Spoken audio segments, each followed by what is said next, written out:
Hey, this is Josh from Josh Builds, and today I'm going to be showing you how to build a quadcopter. Now for this I used 4 motors and some propellers that I got online. I'll leave a link for you guys in the description. And I also used some styrofoam.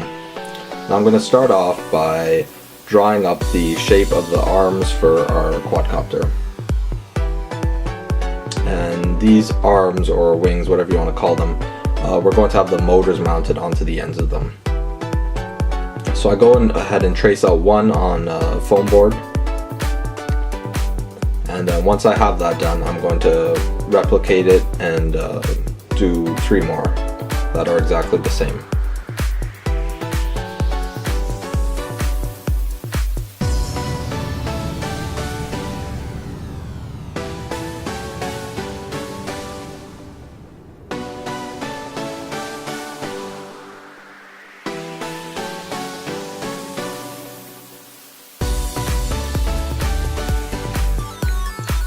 Now I'm going to go ahead and take one of the motors and glue it onto one of the arms.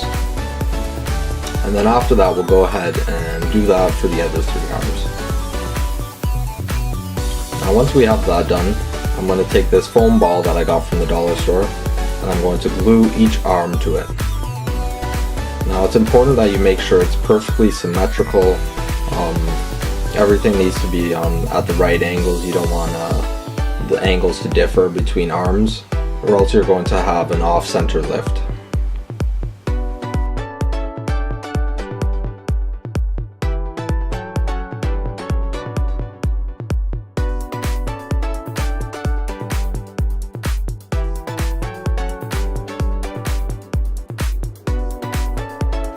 Now we're going to go ahead and put propellers on. If you look at the propellers, you'll notice some of them spin in different directions. So you end up having 2 clockwise and 2 counterclockwise. So the 2 red ones in our case are clockwise and the 2 black ones are counterclockwise.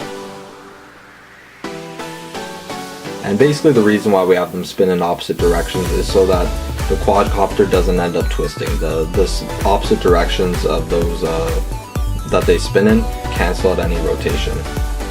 Now we're going to go ahead and glue the wires down.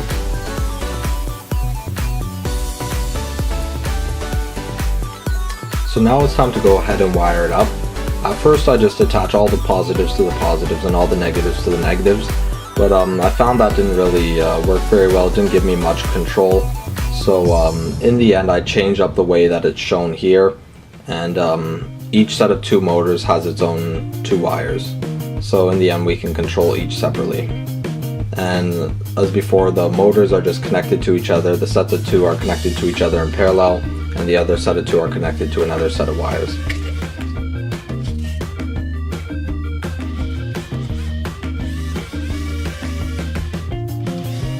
Now I'm going to hook it up to a USB cable just as a test power source.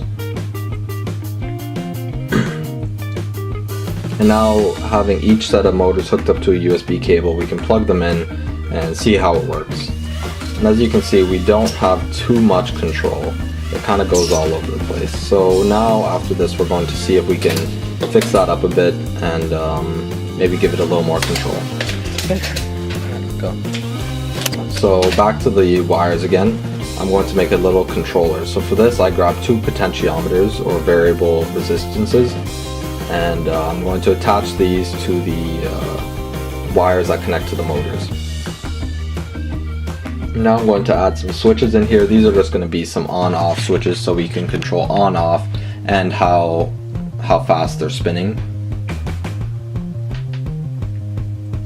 And so basically what we want to do is we want to hook up the potentiometer in parallel with the power source, and in parallel as well with the set of motors that it's going to control.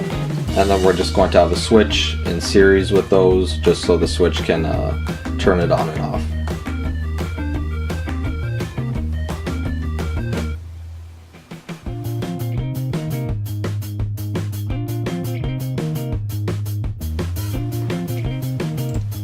After soldering these connections to make them permanent, we can now go ahead and attach the batteries to our remote. Once the batteries are attached, we'll just glue them to the bottom side of our remote. and then after that we can go ahead and test. As you can see, we can turn on the switch to let one set of motors go on, and then we can use the variable resistor to slow the speed of these motors down a little bit. Now let's go ahead and test it out. As you can see, the stability still isn't great, so we decided to just make a little guide for the quadcopter, and as you can see, it can easily fly. It's just the stability that it lacks.